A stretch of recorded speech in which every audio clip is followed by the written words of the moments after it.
Apply that part like that, and we set this part over there, or this part here. So what happens now is this clip, this should female it and male it right against that square part.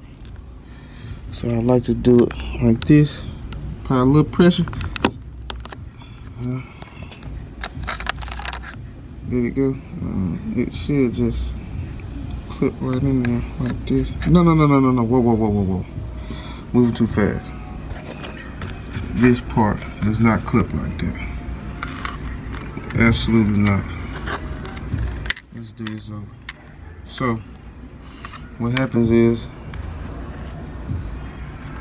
this part will clip. It's kind of hard to use my phone and hold my phone, and bear with me here, peeps.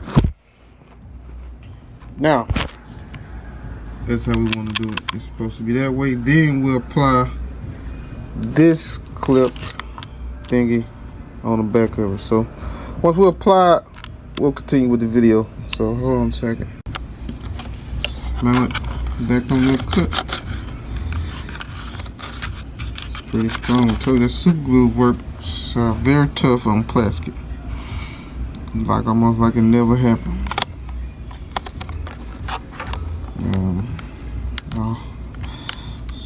I would make this a super glue tutorial, but that wouldn't make sense because I didn't break the super glue. I broke my phone clip. Back to normal. Once I apply my clip back to it, be back on my hip.